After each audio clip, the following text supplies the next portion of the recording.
Now we pause long enough for me to know that this is the edit point for the YouTube version, and we go. Oh, okay, is that what that's for? Yeah. Okay. Hello. Good evening! Welcome to Cathy and Dave's Hobby Hangout, where it isn't just us looking at our phones working out how to share content across pages. You made it fancier. Yeah, I did make it fancier. For those of you who may or may not know, we now have our own Facebook page, which we'll be doing the lives onto, but then sharing them onto our personal pages because it's the only way anyone's going to know. But if you want to follow us on at Cathy and Dave's Hobby Hangout, our Facebook page, we'll be posting better shots of our work in progresses or what we've done, and generally chat about the things we've talked about. You'll be more than welcome. We won't spam you too much. I don't know if I know how to do that. To be fair, it's very difficult without paying Facebook a lot of money. Oh, well, no. Which we're not going to do. No. I mean, I say it's bad enough we have to, we're having to, anyway, onwards. Today, we will be hobbying. We will be talking about, Cathy will be talking about a book. I've got not quite as much books today. And we will be talking about the 1999 Aaron Sorkin TV show, The West Wing. For those, being aware, that is not actually science fiction or fantasy. No, well, we don't always. No. Well, we were talking about children's books and TV shows. Yeah, which is not... well, fantastical in a lot of ways, actually. Yes, but it is very good. No actual American politics. Okay, no, I'm not going to guarantee. Should we actually get into this when we talk about it? Anyway, okay. Okay. Other than that, how are you? How am I? Yes, that would be the format. I'm okay.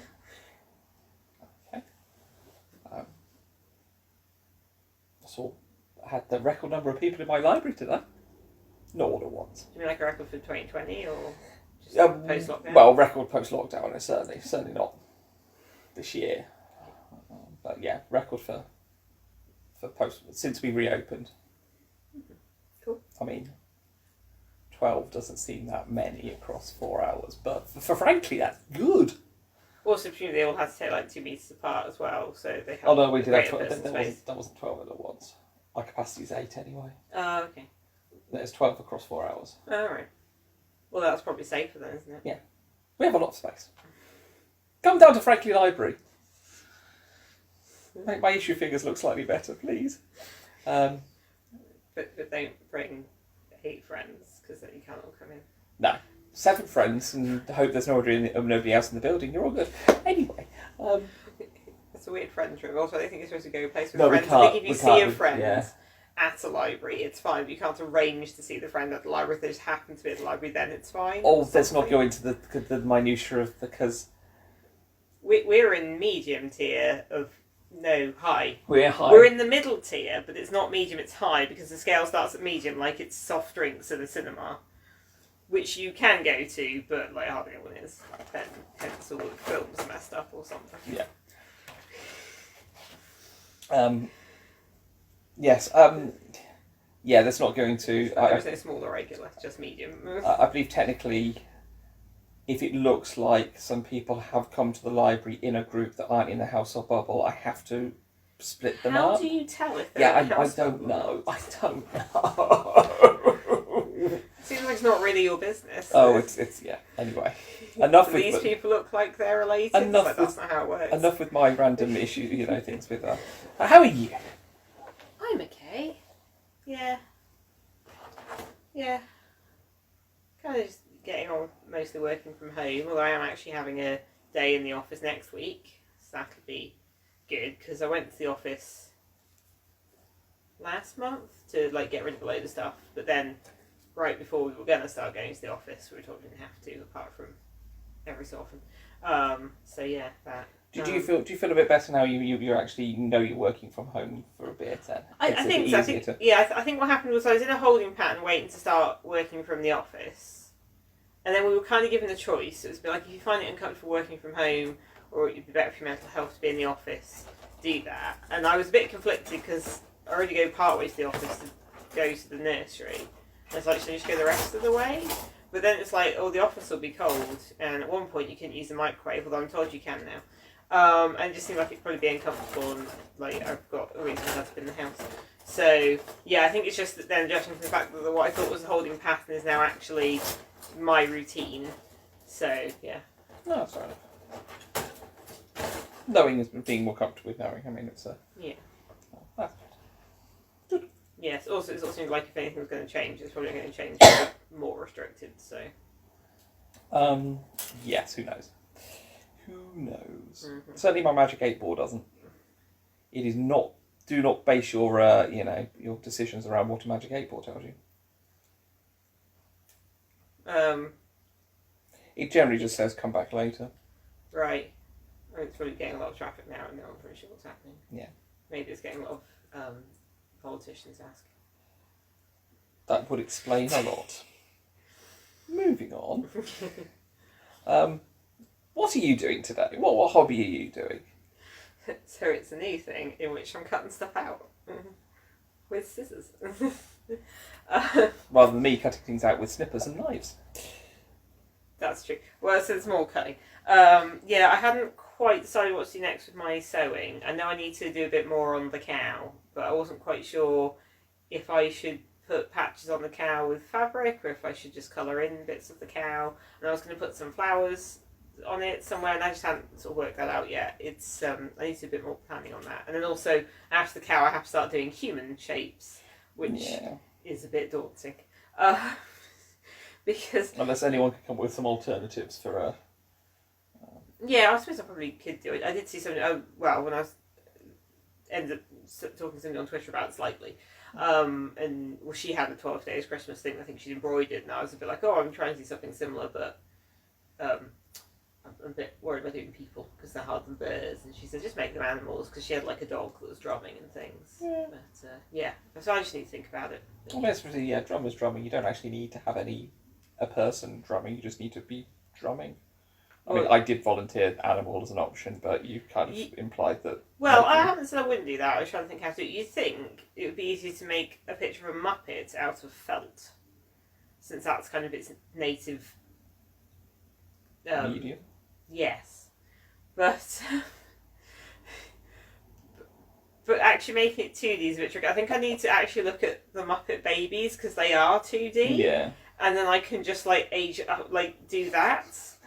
Age up a Muppet Baby. Well, we all know what they look like. Yeah, it's just only the 2D thing of animal, because he's 3D, and I'm obviously not skilled enough. Anyway, but yeah, there's humans. Also, one of my ideas for one of these involves doing the 11th Doctor from Doctor Who, and I'm like, I don't think anyone's going to have any patterns for how to make Matt Smith out of felt, but 2D.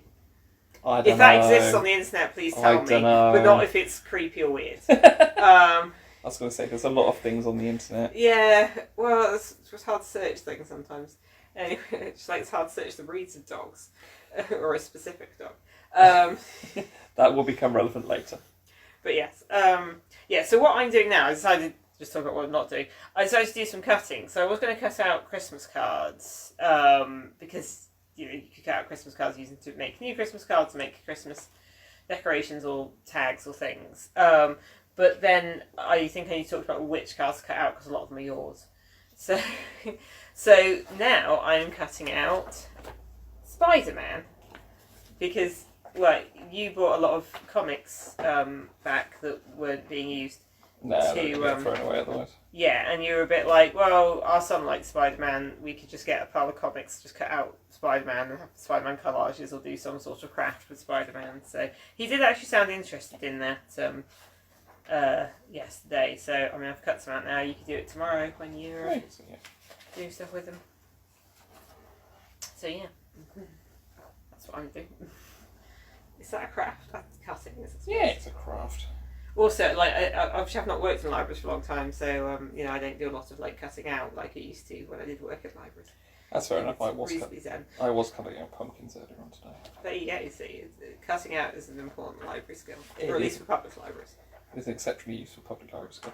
I will be continuing to build Sazabi. So You have to come up with something different each time because yours is always the same. Yeah, this is a nice project to do. I'm enjoying this. Although I say that the detailing will have to happen off screen because there's no way I'm doing water-slide decals sitting on the sofa. That's like a very fancy, complicated sticker. But yes. So yes, I'm doing making myself.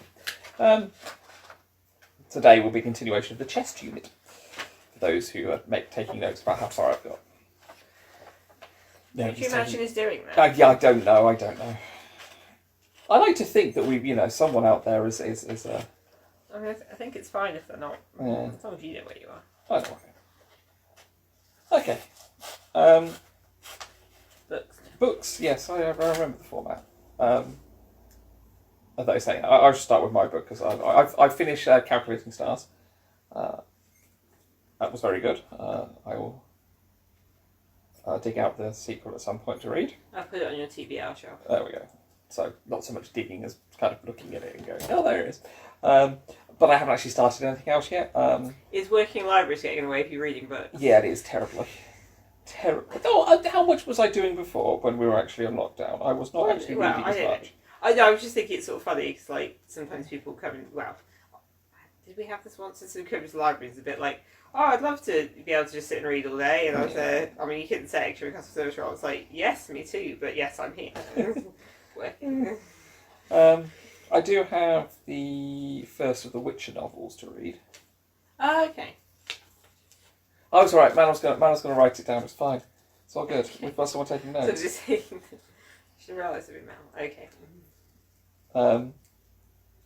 Yes, I have the first Witcher novel to read. I've been meaning to read it for a while.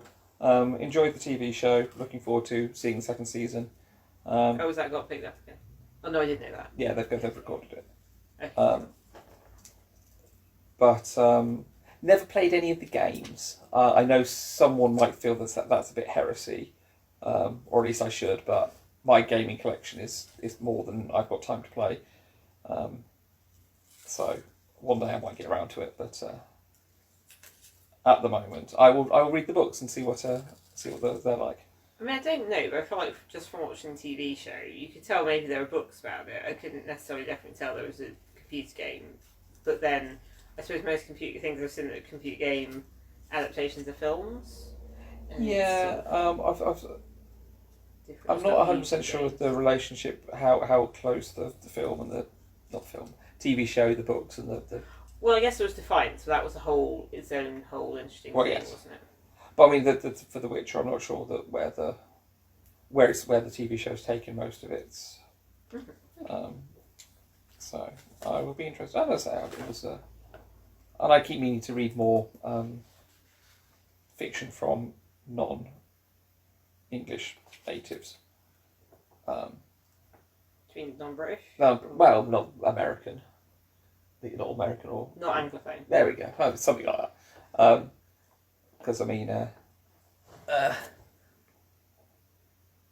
TV show series is close to them. You see, I knew Manuel would know because Manuel was a fan of the game. Yeah.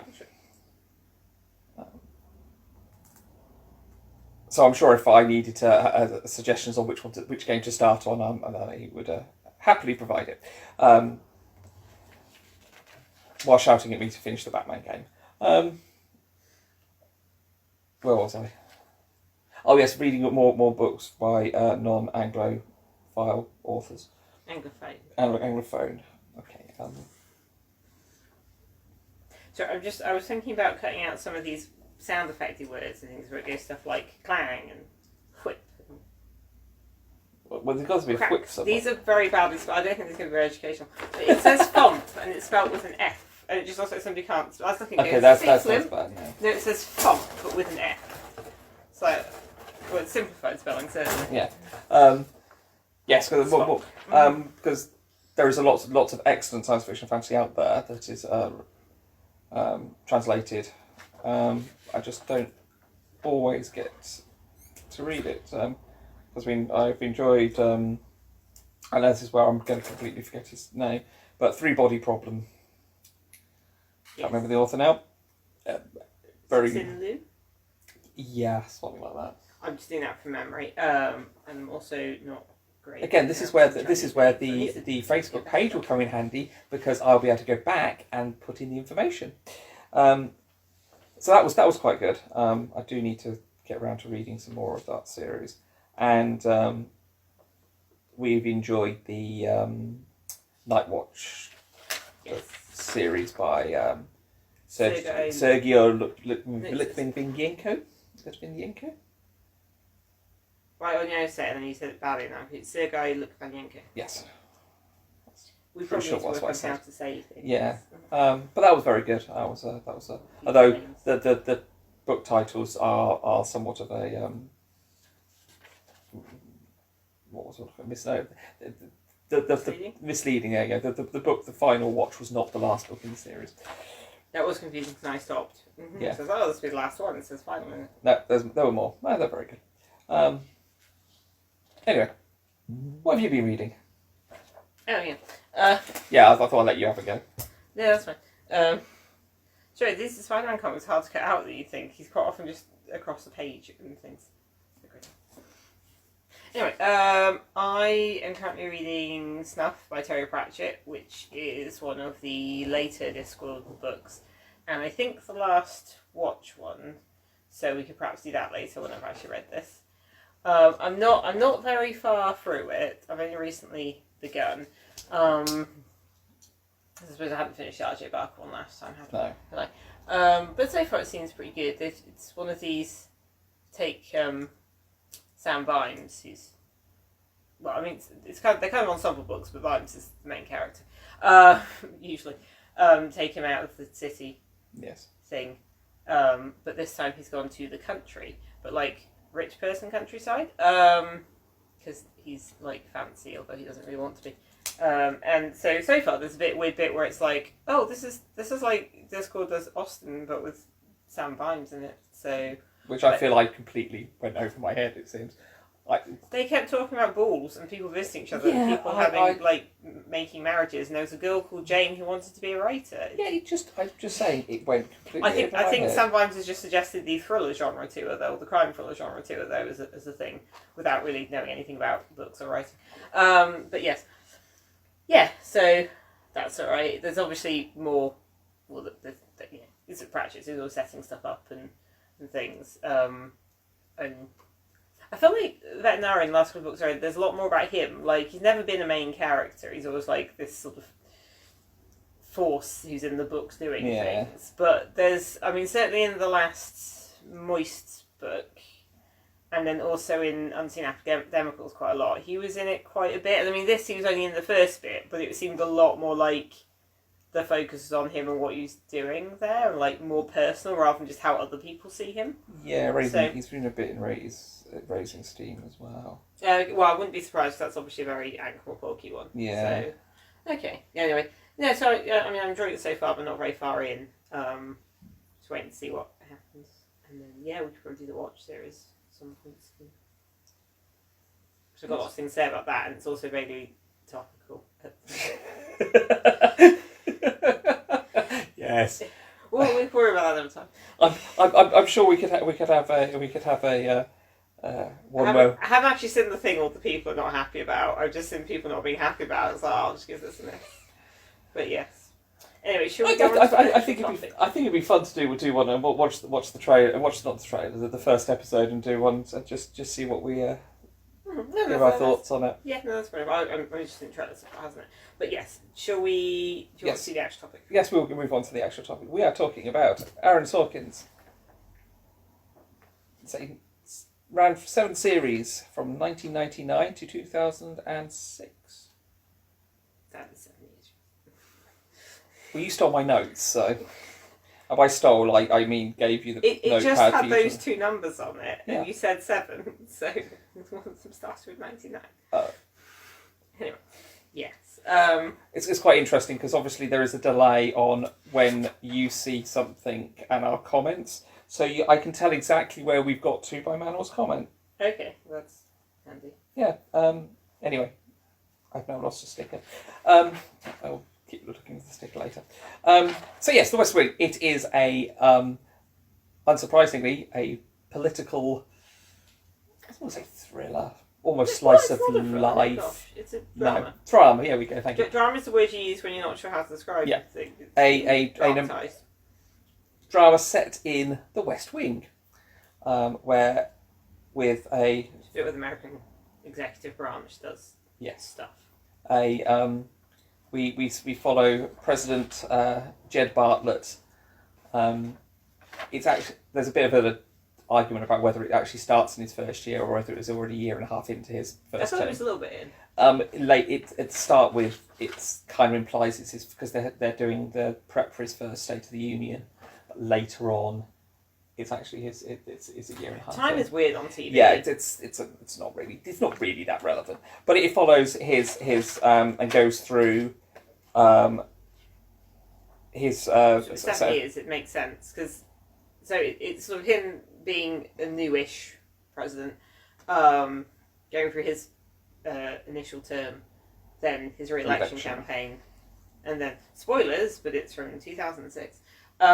His second term as president, and then the campaign, all the campaigns of the two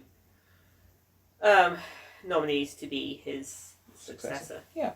So I was trying to think from it. It's like, is successor just for like kings? I'm like, no, wait. No, it's just the word for things after. I think I was thinking succession. Although even in the US, it's called succession, isn't it? So you've got which we don't have, which we have for the monarch here, but not politicians. Let's not suggest that to them. Well, I mean, Labour had a problem. They had a vice PM, didn't they? It's just, but yeah, so it goes president. Well, that's one of the things you learn in West Wing. Is president, vice president, John Goodman. So Speaker of the House for those who. It's just so much more fun to say. Yes. Also, I feel like at present that would be a significant step up. Oh God, yes! It's Nancy Pelosi. It's an absolute. No, John Goodman. It's John Goodman. Sorry. I'm sorry. I thought yes, okay, John Goodman. I'm good with John Goodman. I mean, to be fair, John Goodman was a Republican. But if you mean in reality or in the TV show? In the TV show. No, I don't mean the character. I mean John Goodman, the actor. Okay, so will just become president. Okay, fair enough. This is my suggestion. Well, but let him know. I don't actually know the political leanings of the actor John Goodman. It occurs to me I'm not sure either. Because he's like large and white and can do, and like some of the southern stuff and some of those plays like it's obviously one of his most famous roles was very kind of blue collar. So like he quite often plays like Republican characters, but then he's also played like liberal characters and stuff, and he's done quite a wide variety of things. I don't think he's terrible. I mean, he's not as bad as one. I mean, the bar is quite low. So. Sorry, was that a joke? Yeah. Anyway, yes. John Goodman's like showing in for 3 episodes. I'm not really sure why I mentioned him so much. He just, certainly like a lot of things he's done. It's an interesting part of the series because you do get a load of weird civics lessons, I guess. It is. Yeah. So we start out. So the series. It's there's a few I know a few interesting things about the series in there. Me too. So I started watching it by I think it must have been 2000 or so because when it came to the UK, I think I started catching it on Channel 4. Most likely when I was staying up late and not doing my university work. And I kind of got hooked. And to be honest, if you watch the first episode and don't immediately kind of... Well, I mean, it's a good example of the show. But the first episode is... Yeah, is just... I think there's stuff in there you could not enjoy. Yeah, but President Bartlett is played by Martin Sheen. And his first entrance into the show is right at the end of the first episode. Before that, it's all been the people who work with the president. So, chief of staff, communications officer, various other people who do some sort of communications things, press secretary, yeah, some of their staff, whatever it was that Sam did. He's deputy communication director. Oh, that was it. Okay, sure. It's sort of them living their lives, mostly working. So they're all kind of living their lives, and they get they get like a page because it was 1999. Yeah.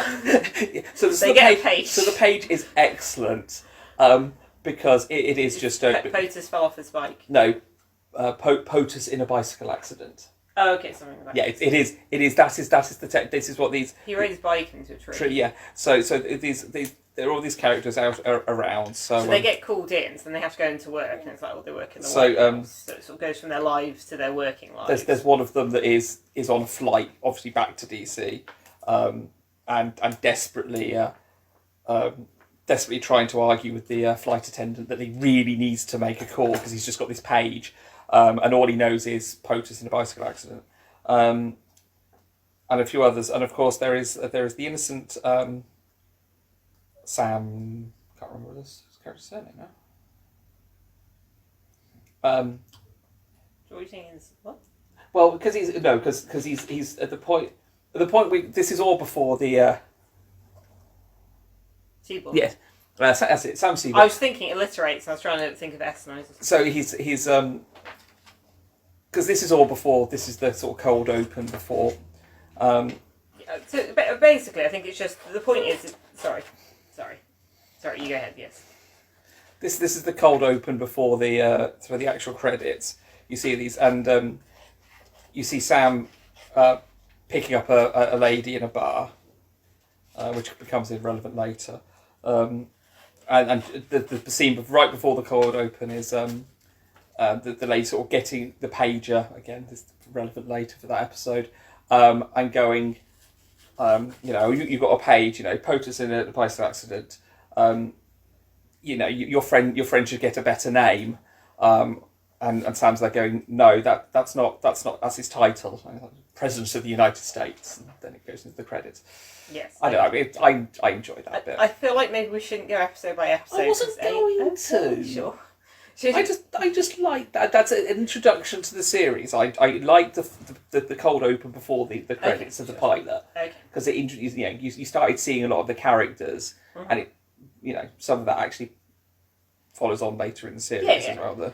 Yes, so I think, so basically it's kind of mostly about the people who work in the West Wing. So I didn't start watching the series until quite a bit later, because Dave was watching it. So first it was kind of on the background, and then so it wasn't until we moved in together we actually watched the whole lot, kind of, given what would now be called binge watching, I guess, but we don't called it back then. I was just watching a lot of... I think it took us about 9 months to do all of it. And then we watched it again some years later, and that took a shorter time. And then did we watch it when I was pregnant? Possibly. Or was it just after I got my current job? We haven't watched it in the last 4 years because I felt a bit like, would it just seem a bit depressing compared to reality? So we're kind of doing this from memory, if I'm honest. But obviously we remember quite a few bits of it. The thing that I suppose is it's about the cast characters that work in the West Wing supporting the president, and like he doesn't come in till towards the end, and then he comes in and kind of like sorts things out and smacks some undeserving people down, whilst being very, I guess, statesman, randomly quoting the Bible, not randomly, but yes, using Bible quotes against very ardent Christians, or fundamentalists, that's the word. But yes, so everyone's quite likeable. There's a lot of stuff. I mean, Aaron Sorkin's thing is that there's a lot of people talking. There's a lot of conversation. Like when you say it's a thriller, it's like, well, it's not a thriller because thing. It's a drama, but it's not a thriller. And it's kind of sort of can be quite light. There's a lot of comedic elements to it. Quite often, part of the comedy is the talking and the way people kind of play off of each other. Some of there's a little bit of physical stuff, comedy in there, but most of it's situational stuff. But it's not a comedy. It's not like going to have a laugh track. And some stuff in it gets quite heavy and serious because they are dealing with government, and also there are people's personal lives and stuff that people are dealing with both individually and also in the fact that they have these very important, impactful jobs. And there's some. There's an assassination attempt and things. Is it called that, or is it just called the shooting? It's just called the shooting. Okay. How would you distinguish it? It's American. Because they were firing indiscriminately. I thought they were trying to shoot the president. I mean, there's a shooting, but yeah. I don't think it ever gets. I don't think it gets. Okay, I don't know. Because I don't think it. I suppose no one really gets shot at late. Well, I don't think necessarily the goal was to. Okay. Yeah. All right. It's always referred to as a. So a lot of it's the reason it's kind of not like a thriller. It's like more of a drama. Is so there's stuff like in one episode, one of the main characters, Josh, is Deputy Chief of Staff. Okay. I've forgotten everyone's name. Is dealing with the fact that there are people coming on rafts to Florida from Cuba. So and then there's a storm coming, and if it was a thriller or anything, he would have to go and deal with that. But the point is, it's all policy, it's all communications, it's all kind of taking place basically in the office. It's a workplace drama. It's just a workplace drama with fairly high, obviously in the White House. So, but yeah, it's very. Sorkin's got very slick style. There's the whole thing where people walk down corridors and the camera follows them and they walk and talk at the same time, which is kind of his I was thing. pointing out that President wasn't the target. Charlie was. Oh gosh, yes, of course. It was a shooting at a. I'm not sure what point something becomes an assassination. Like, how famous you have to be.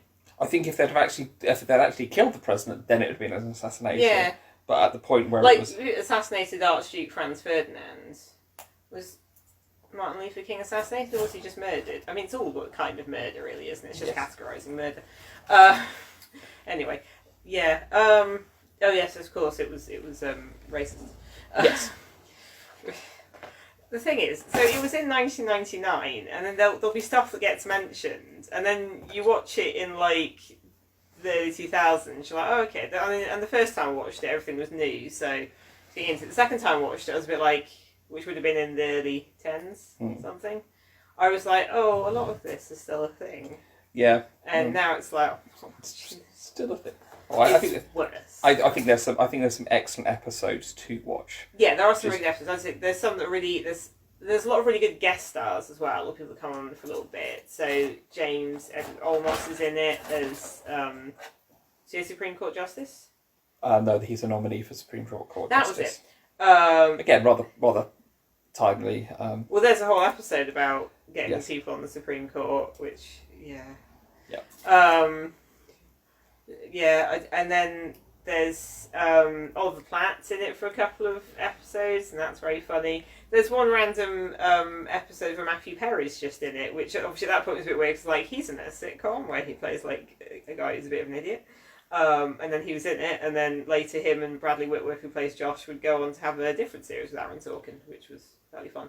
So, but yeah, any of the Big Block of Cheese Day episodes, I think. So in the foyer of the White House, Andrew Jackson had a big block of cheese. Amusingly and coincidentally, I listened to a podcast earlier today where Sandy Toxic was talking about this. It's not like they ordered it. It's not like he thought, oh, I'll go buy a massive block of cheese and have it for people. Some farmer from New York, decided to give President Andrew Jackson a gigantic block of cheese, although it was a wheel of cheese. And so he had it made, and there was some sort of thing about how many cows were involved, stuff. And they had to like take it on a cart and possibly a boat, I'm not sure, to the White House. And then Sandy Toxic put it, they did what anyone does with an unexpected present, just left it in the hall for ages. So then it was in the foyer of the White House for 2 years, and the place started to stink, so like, we should give this away. So then the people came in and got free cheese. And then apparently very mature cheese. Well, I think Sandy's point was that if that could sit in the foyer of the White House for 2 years, it's fine if she found some Stilton in the back of her cupboard. Yeah. But yes, and then basically, apparently the smell remained even after the cheese had gone. And the next president had the whole bit whitewashed, which they don't mention in the West Wing. But in the West Wing, there's kind of this thing called Big Block of Cheese Day, which is kind of the idea that people can come to the White House who wouldn't normally be there or be allowed to talk or speak with, high-level employees, and they can come and talk about various things. Those are funny because there's like quite a lot of like odd people bringing up things a bit odd, or things people would have thought so of. It's the wolf highway to protect wolves. But we now know that animal conservation is very important, and that corridors of nature also are. So the one where they're talking about how they need to change maps. Again, it's actually quite an important thing. I think changing maps from the important. Mercadian projection to the I don't know the names of the it was maps. changing it to so it's actually a better representation of what the continents look like. Because it made like a lot of the southern hemisphere look really small, so it made Africa look quite small, even though it's the second biggest continent. The one where the I mean it's just there are some people with UFOs. Though. Yeah, so there's 2 episodes in it. But I mean the thing is, it's like it seems silly and daft, but actually they often the characters often come away with something at the end of it, because they've been forced to think about something that they wouldn't have normally. So like communicate the press secretary ends up with the one about the wolves and the coral, and she kind of takes a liking to the wolves and the. Like I had that solar panel that was big as one of the states, and it's like, oh my god, that's ridiculous. It's like, no, actually, it turned out we needed that. I mean, you wouldn't put it all in one state. You presumably just put it on top of all the buildings. Yeah. It didn't happen. So those are good. I think also the reason that we like Big Block of Cheese Day is because when I was at uni, it was a thing, yes. and Ralph brought in a load of cheese. But we also liked it. And put an American flag on it. Yeah. But yes. So with the show, so obviously it was developed initially by Alan Sorkin, who was the main showrunner, and then which series was it changed? Then they changed showrunner. 4, I think it was. Okay. 4 or 5. And then I think it's interesting because it did change a bit. So perhaps the dialogue wasn't as slick and stuff like that. Some characters didn't do so well. But one thing I find interesting is that actually then there are a lot more female characters who seemed kind of better with more to do. So there's quite a few ongoing main characters, but some of them go out. So like Sam, who Dave was talking about in the first episode, he kind of leaves after a couple of series and then comes back as a guest later. Plays by Rob Lowe. I think he got another. I think he got a film part or something. Okay. Which is why. Obviously, Martin Sheen plays President Bartlett. He's in it all the way through. Julie Hill plays his kind of. What was his title? It's usually referred to as Body Man. Oh, okay. It does sound a bit 70, doesn't it? Which is slightly unfortunate. But basically, Body Man or Bag Man. That basically, it's kind of. So he's got a secretary and he's got this. So between them, they're kind of like a whole personal system. It's kind of separating out into like personal needs and then secretarial needs. Yeah. So one of them's in the office and one of them just accompanies him everywhere. Basically like a valet. But like you don't say that because it's not Downton Abbey. Yeah. And also I guess they say ballet and that's parking cars in the US. But anyway. And then so he's in it for most of it. CJ Craig has played by Alison Janney, who's another very impressive actress. She's in the whole way through. Toby, whose surname I've forgotten now. Ziegler. Richard Schiff. Yes, played by Richard Schiff, who I've only seen a few other things, but done quite well. But again, he's one of the actors or characters who didn't do so well when the show running changed. And I think that might have been due to some personal stuff behind the scenes. Because he kind of had a storyline, he kind of got taken out, and then it didn't go very well. But then more characters brought in. So I mean, there's the weird disappearance of Mandy, who gets introduced in the first series. And then a big thing happened. The big climax thing happens at the end of the first series. Mandy goes to check something, and she never comes back. It is quite. But most characters actually have like proper introductions. It's nice somebody will kind of turn up, and they'll be there for a few series, and then they'll go somewhere else because it's a workplace drama, so people have different jobs to do. And then the later series is like Will Bailey, played by Joshua Malina, and then there's. Kate Harding, is it? She's a security consultant. So that's the thing coming in the later series because CJ goes from being press secretary to being chief of staff, and then there's this female woman who's the security expert person. She's the CI, not CI. She's in the military and now she's the security briefing stuff, and I forget the name, the title. Another just to remind me because. Random guest star Christian Slater. Oh yeah, because Donna was dating him for a bit. Yeah, wasn't she? Yeah, it had quite good quality guests. It won a number of Emmys. Then there's also the president's secretary, Mrs. Lanningham initially, who's been in his family for ages. Or she worked for his father. Then she dies, and then another. What's the name of the other cat? Debbie. Debbie, yes. Yes. Debbie. Can't think of the surname now. No. She has a llama farm. What's alpacas? One of the two. I forget which one comes from where. Yeah. Anyway, there's lots of so the characters move around. It's not and you get there is character growth as well. Yeah. I think So there's a lot of recurring characters come and go. As I say, I do think that later on there's more. There's kind of like more. There seems to be more stuff with women in, and like there's one scene where they have to go to the briefing room because there's been some sort of emergency, and then it's when the fancy event is on. So two women turn up in like formal wear, but they're just in the situation room. So that's quite nice, and I feel like that didn't happen so much with Sorkin, but it did happen with. Yeah. Was it Thomas something? Yeah, it was one of the. I really should have. It was basically the. I'm trying to remember the actress who played. Federer. Yes, Federer. Debbie Federer. I'm trying to remember the actress's name, and she's like Frankie and Grace and Frankie, and my mind is going absolutely blank. No. Oh, she's so famous. Anyway, it'll come to me or Mountain Tales. So yes, I think we the later series changes things. I mean, I'd say that, but it's still very good. It's still TV. Good. It's interesting because they have a lot of long-running plot lines, don't they? So you've got character situations. So there's sort of like some characters who have initially a slightly adversarial working relationship, and then they work really well.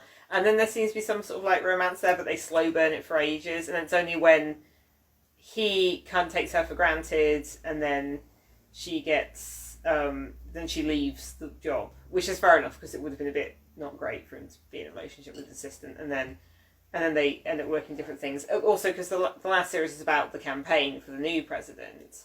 So some characters, it ends up being a bit more split, like it's partly in the White House, partly on the campaign trail. And then again, there are a lot of women involved in that as well. So that's positive. And quite a few characters come up with that, and also about the new administration getting voted in, and then kind of like starting to take on their roles. Donna getting her office. Yes. Yeah. Bless her, Donna deserved that. Oh God, yes. I mean, Donna should but so Donna is the deputy chief of staff's much beleaguered assistant. She's played by Janelle Maloney. Yes, I remember that actress. Who ends up getting a pretty good job at the end of the 7th series. Well, I think the thing is with that walks in to this office, being shown this office, and it's a huge office. And she goes, "Oh yes, my boss will be happy with this." And the person showing her and going, "No, this is your office. How's this down the corridor?" Which was quite, and it's kind of like just because she's put up with so much rubbish from Josh over the years. This is the thing. So there's kind of a romance, but when you think about it, it's one of those things where like somebody's quite irritating in the workplace, but then they kind of get together later. But it's just that she was a good assistant, but like not always. Like they had slightly like not quite adversarial relationship, but kind of like But then again, they were comfortable enough that they could kind of like go back and forth with each other.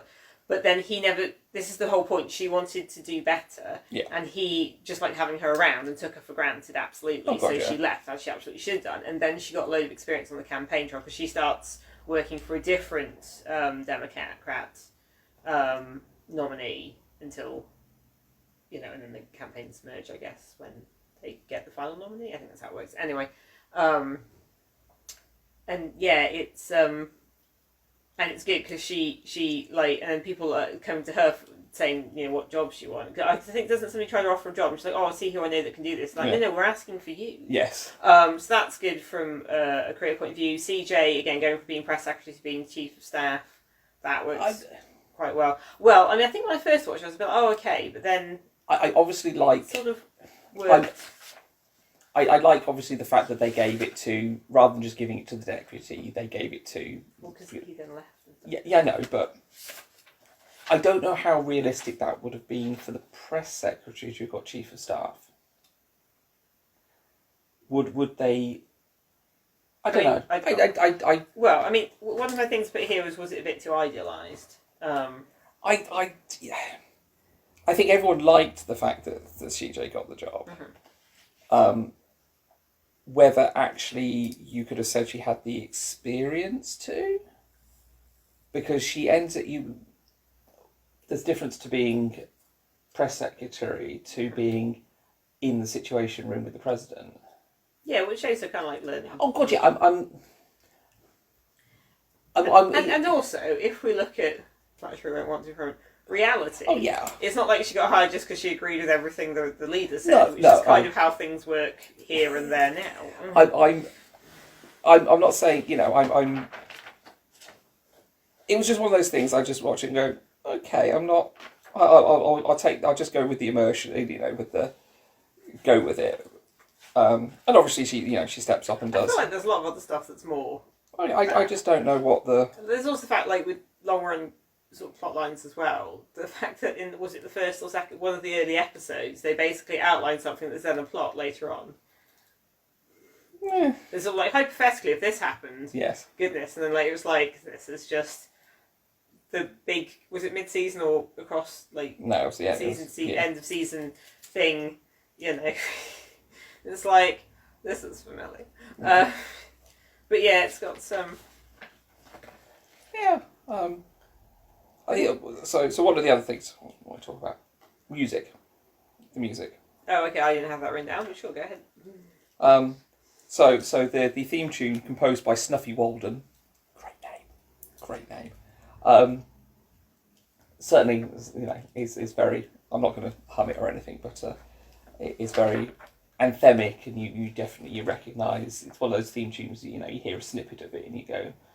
Okay. Certainly, I'm having trouble remembering now, but I'm probably not as good at that sort of thing. I'm pretty certain if I started playing it to you, you'd recognise it. Oh yeah, now.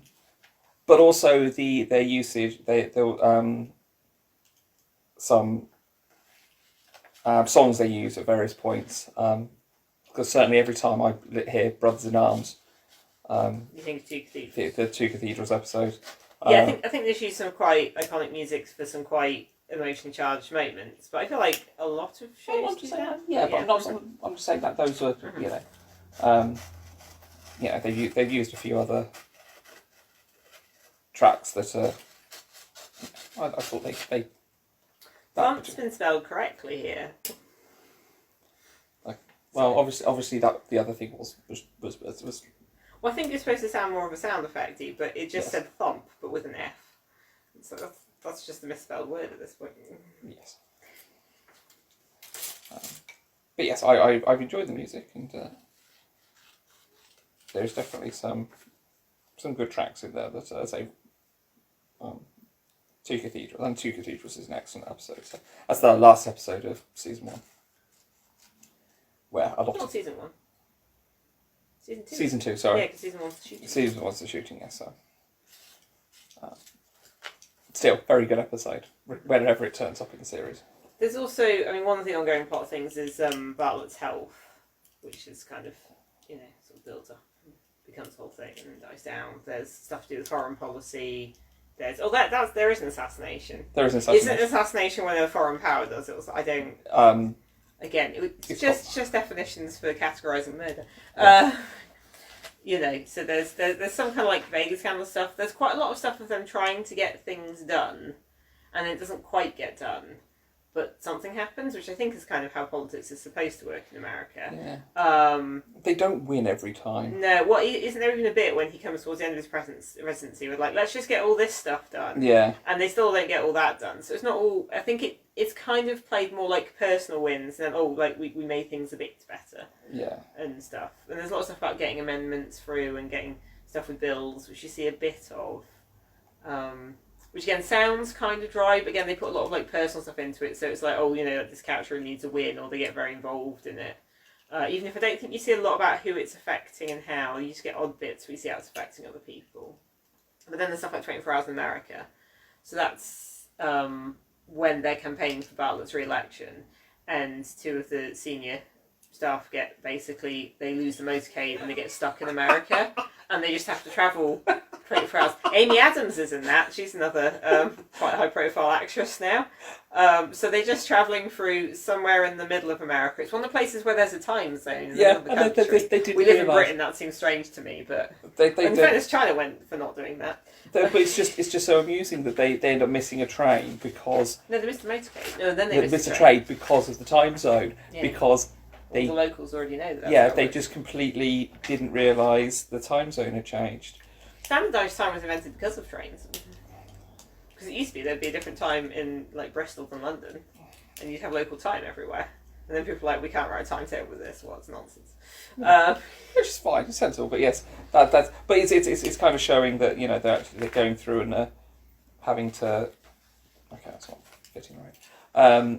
Actually listening to the people. Just regular people, because I think the one place they're in is like a bit more of a red state kind of area or something, or at least it's. Yeah. They meet a lot of people who say they didn't vote for Bartlett, but then they like meet people who are a bit like, oh, this is an issue I have, and they're a bit like, maybe we should help people with these things because actually we are in a position to do so.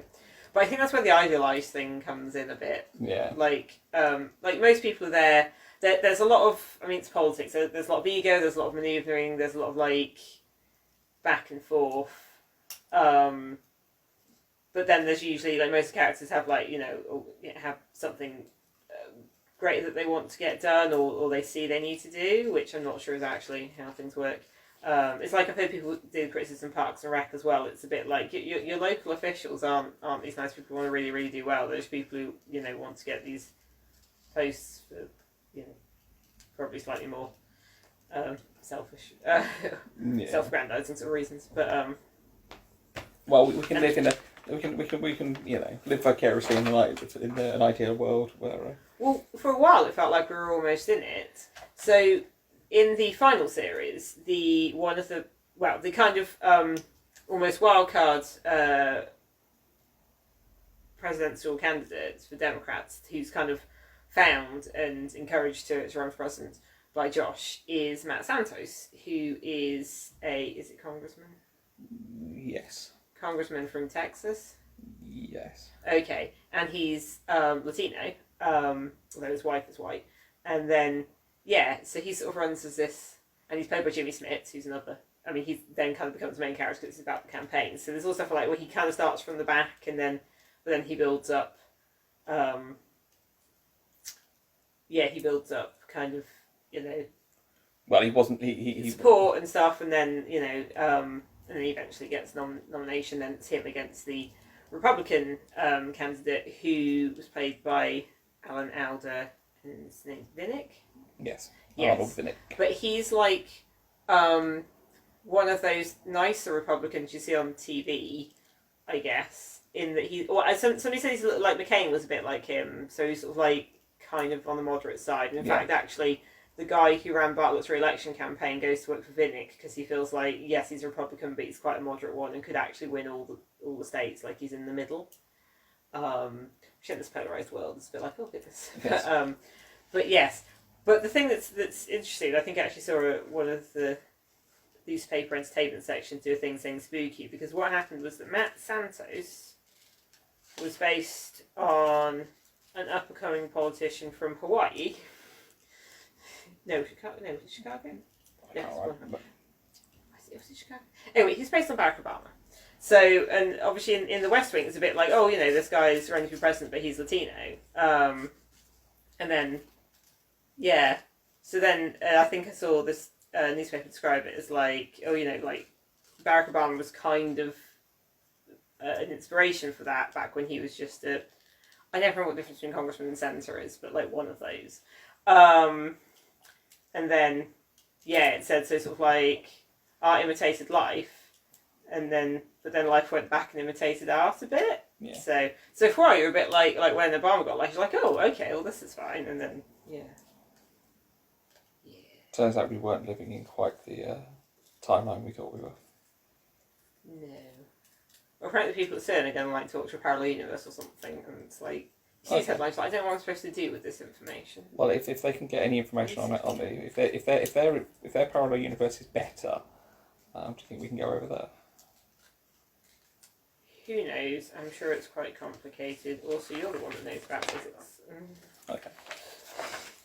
But yeah, so that was sort of interesting. But yeah, I feel like I have seen some people kind of criticise the West Wing. Like some people said it's quite neoliberal, and also there seems to be a sort of general thing of like, oh, everyone is just trying to get things done for the best, even if they disagree on the best way to do that. There's not a lot of bad faith actors, which is again not how things are now. So, well, I mean, I say I haven't watched The West Wing since 2014. Yeah. I definitely after 2016. I was like, maybe I don't quite almost want to watch it. Cause I just feel sad about how things are. But I mean, it's like in 2016 we were watching that Keith Sutherland's program, Designated Survivor, in which a guy who's really low down in the US government is made president because there's a massive attack and another thing you learn when they do from West Wing, if you didn't know, yeah, lots of it's lessons. when they do the State of the Union our country address, one member of the cabinet is sequestered somewhere else in case someone takes out Guy Fawkes. All of the politicians. Yeah, I mean, Designated Survivor is basically what happens when that happened. Yeah, I think where that went a bit wrong though was that then all these governors are like questioning this guy and being a bit like, you aren't qualified to be president of the United States, but that was in late 2016 after the election, and it was like, you don't need any qualifications to be president of the United States, and we all know that now. See, our version of that in the UK is that when the Queen goes to open Parliament, is that an MP gets sent to the palace, so that if the MPs, so if Parliament tries to like hold the Queen, they've got a hostage at the palace. Yeah. So guys, who have they got this week? Yeah, we don't. Apparently, Prince Philip has in the past sat with one does it and said, "Well, if anything happens to you, like I don't know. It's just a thing I heard. I'm not sure how true that is, but yeah, they do that. But again, it's kind of one of these probably more tradition than practicality type things. And yeah. Yeah. Do you have any further notes on what you wanted to do? I found the sticker I lost. It was on my hand. I've not done as much cutting out as I thought, because a lot of this comic is just like people's faces and explosions, and I'm like, it's not quite as much Spider-Man as I was expecting. Also, I don't know what the plot is, but bits of it look not great. Anyway, you can't tell I've cut out various panels at this point. But yeah, it's I mean, it's a good show. I have seen people who said they've not liked it and had criticism of it, which I think is perfectly fair. You know, not everything's going to appeal to everyone. I think some people felt maybe it was a little too idealistic. Other people, I have seen people sort of accuse it of being a bit like overly like very neoliberal or whatever. I mean, that's the thing people say about things a lot, and I'm not sure. I mean, yes, let's be honest. It's obvious. It's a democratic president, so yeah, it's got it's if you don't like left-leaning politics, then. But it's quite centrist. Yeah, it doesn't seem, There's it's one of these things where you got some characters who are obviously like have slightly different opinions within the spectrum of their parties and stuff. But yeah, it was generally, as I say, there's mostly a lot of people working together in good faith rather than not. The whole thing with Sam, like you were saying about the lady, Sam, yes. There's a whole plotline with Sam ends up in a relationship with a woman who's a sex worker. Well, he doesn't realise that initially. And there's kind of a lot of like not great narratives around him like thinking he can save her. Although in fairness, she does push back about that the entire time. It's like, well, this is my job though, so.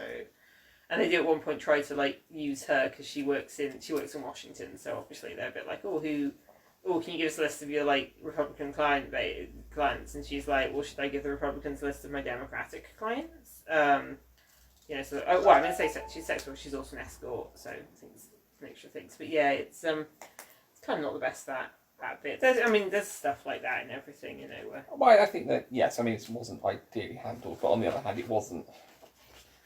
I think it was kind of mostly a plotline for Sam. Yeah, I think they acknowledged being about it was, That's it. Yeah, they do try and kind of get it used later, and she objectively. I mean, in fairness, I suppose it could be worth if she'd actually gone along with it rather than being a bit like, I don't need to be saved. This is my job. But yeah. There's also like there's ongoing stuff like also Charlie, who's the body man. So that's how it was his young black guy who's did he want to get a job in the mailroom or something? Yeah. And then basically somebody who's recruiting kind of quite liked the way he was and thought, no, actually he'll be good for this body man position. It's I think it ends up being retconned to being Debbie Federer. Oh, is it? Okay, yeah. Sure. I still can't remember that actress's name. It's going to drop him now. That's why he goes and finds She her. from Jane Fonda, and she's a co-star in Grace and Frank. Grace and Frank is quite funny because it's got the actress, and it's also got Martin Sheen in it, but obviously in very different roles. Say very different. She's always plays somebody quite hippie-ish. Yes. I will remember it as soon as we turn this off. Anyway, yes. You're talking about Charlie. Charlie. So this whole thing where he kind of gets into a relationship with President Bartlett's youngest daughter, but then that's kind of a thing, and that's kind of like racist. I mean, actually, racists don't need much encouragement in some cases to actually do stuff. But then, like, something more hardcore racists start. I think that's why they're targeting him a few times. It's the one of the long-running plots through season 1. Yeah, because they sort of go out and then it doesn't work out, and then she's in a relationship with some French guy, and then she gets kidnapped, and it's the whole thing where John Goodman's character, because in that the 25th, again, there's another thing you learn from this show, 25th Amendment, which is where the president cedes power to usually the vice president, but in that point the show didn't have a vice president, there had been a scandal, and they haven't got a new one at that point, at which point you learn that the Speaker of the House is the next person, and then it's John Goodman's character, Glenn Allen Walker, turns up, and he brings a dog with him. And I don't know if my colleague Rachel is or ever will watch this, but we were trying to remember what breed the dog was, and I cannot find it on the internet because it's not on the West Wing wiki. The dog is called Bess. It's apparently named after the wife of President Truman. Although, I don't know if they actually say that in the thing or they just decided that's what it was, but it doesn't say what breed the dog is. I think it's some sort of like Basset Hound type dog. It wasn't like a big dog, but it wasn't like a small, tiny one either, I think. But yeah, it's basically that President Bartlett's daughter's been kidnapped, so he feels like he's been compromised and he can't run the country when his daughter is being held hostage.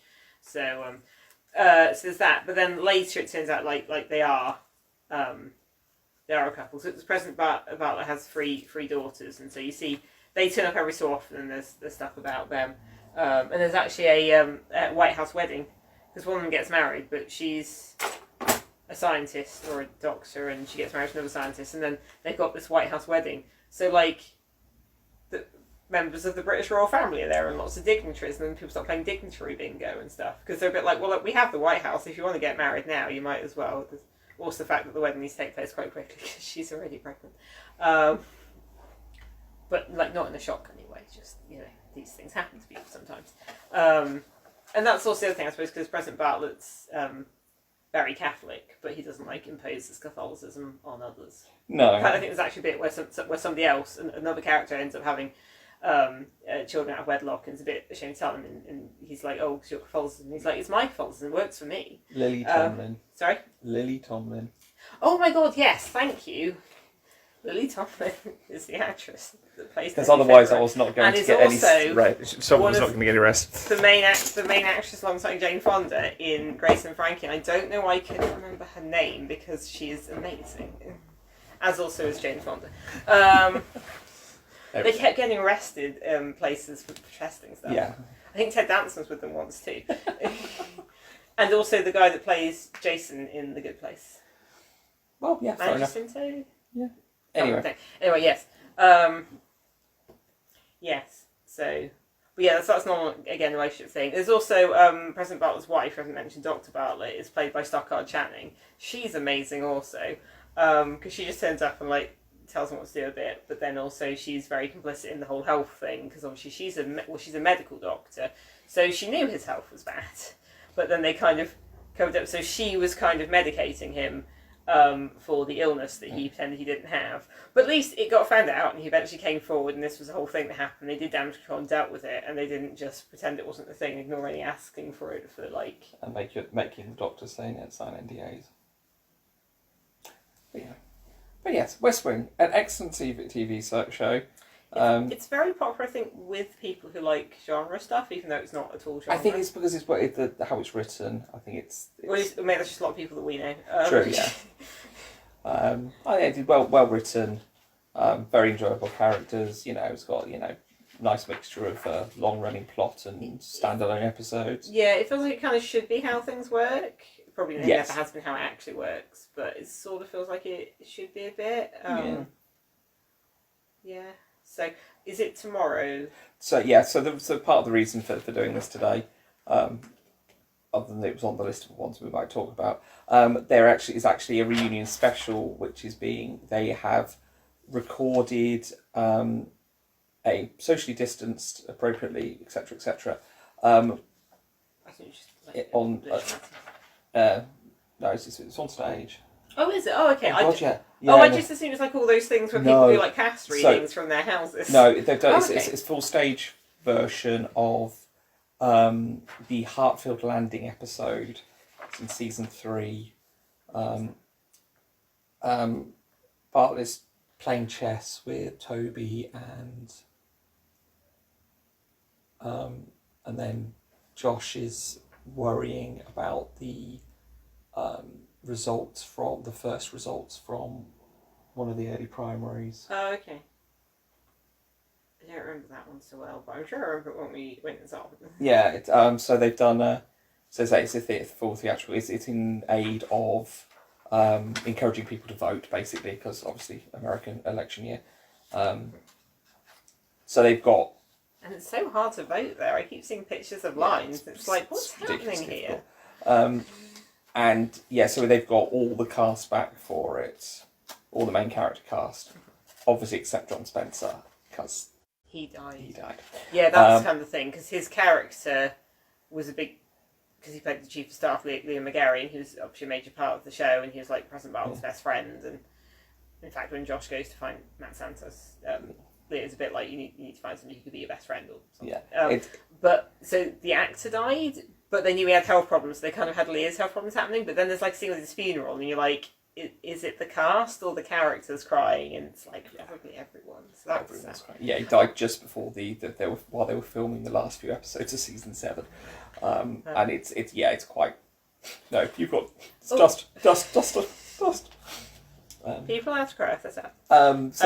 Can I finish my bit then? So yes, and they have, I can't remember the actor's name, but they've got someone else in to play the Leo McGarry character. It'd be interesting to see how well he does it, because it's not an actor For some reason I'm thinking of Adam Lambert now, but I guess it's a similar thing.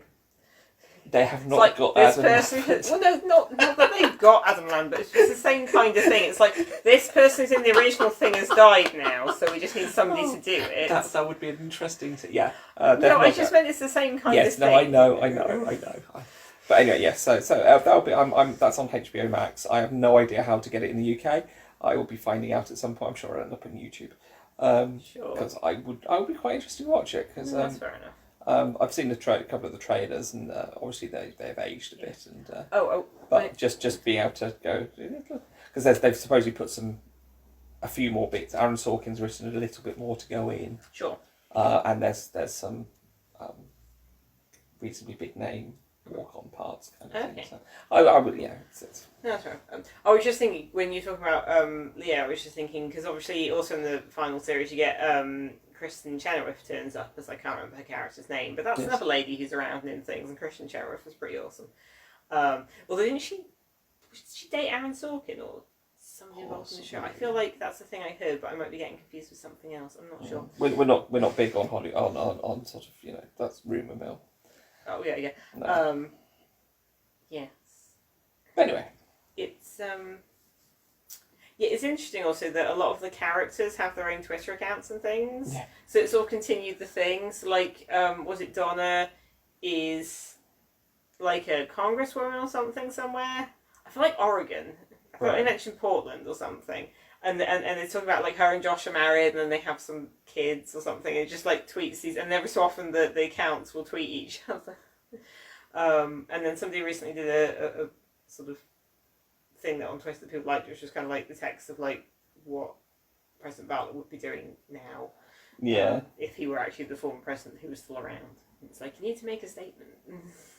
Yeah, they do crop up. You do quite often see them. I think But it's usually, got a big following. That's popular. yeah, usually about election, they often crop up doing things, which is fun.